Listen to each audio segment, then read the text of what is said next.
One of my favorite contemporary philosophers of work is Byung-Chul Han. So Han is a German-trained, South Korean-born philosopher who writes about a number of subjects, but often about contemplation, the relationship between contemplation and action in the world. Now, in this book, The Burnout Society, Han is writing about how we have taken a turn recently in society.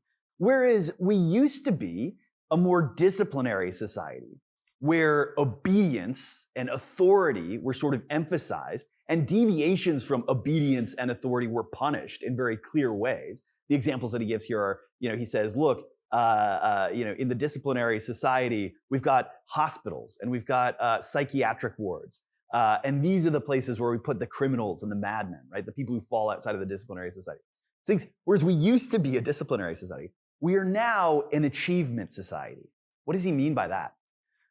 Well, he thinks that the directive, the pressure to act in the world is now not coming from the outside, right? So whereas before, an authoritarian dictator might say go to the factory, produce more munitions because we are going to war, et cetera, and you need to do that. And the authority is kind of externally motivated and externally imposed on people and society in general.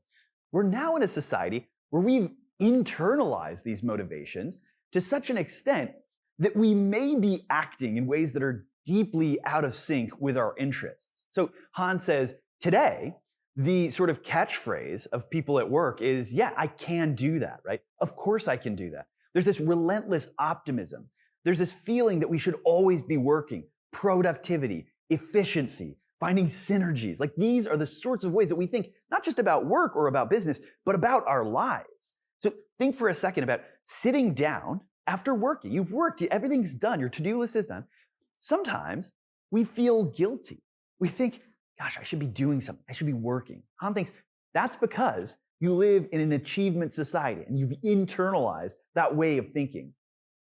Now, Han thinks this is not a good thing, or it's not necessarily a good thing. Maybe you can have a happy life in an achievement society in some way, but he thinks it's actually deeply bad for us. Why might that be? Well, Han thinks, look, in an achievement society, if you stop working, you become outside of the norm. Now, he says in an achievement society, people who don't work are depressives and losers, right? Think about the last time you saw a film about somebody who didn't have a job, right? Either it was a film that was kind of glorifying this sort of slacker mentality and kind of in a jokey way thinking like, how ridiculous is this? Like this person's not part of the real world, right? Or it was probably viewing this person in a very pejorative way. We tend to think people that don't work are lazy. We're suspicious of them. We think, maybe they're even vicious in some way. They don't have the relevant virtues, right? Okay, so if we live in a society where opting out of work, or even just not maximizing your work, working part-time or working a job with a lower salary than you could be working because you just want to spend more time at home or spend more time with your family, right? We live in a society where those aren't relevant possibilities. They aren't things that we could choose. Then we are living in a deeply impoverished community. What's the antidote to the achievement society? Well, Han considers a couple. I want to focus in on just one, and that is profound boredom. So Han thinks we need to become comfortable with boredom once again. If you're anything like me, boredom is deeply uncomfortable. It's borderline painful. If I don't have anything to do, I'm sitting at the doctor's office and maybe I forgot my phone and there's no magazines there, I don't know what to do with my body. I become anxious, right? Han says this is a problem because boredom, the kind of contemplative state that you're in when your mind does not have activities and to-do lists and entertainment and everything else to be distracted by, boredom is the source of creativity.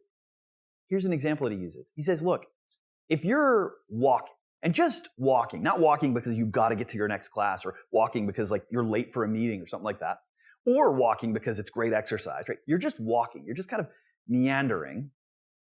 You're going to get bored. Well, what are you going to do when you get bored?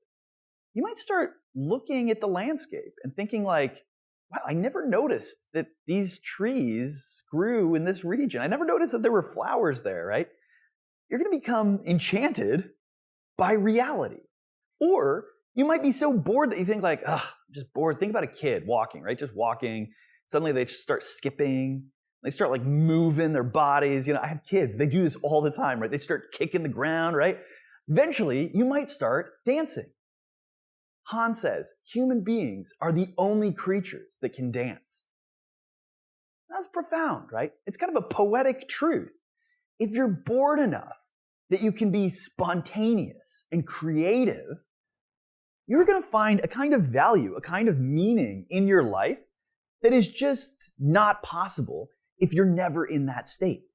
If Han's right, then, being bored and being profoundly bored is absolutely essential. Learning how to be comfortable with the kind of contemplative state that ultimately generates creativity is going to give us access to meaning and kinds of value that make life worth living.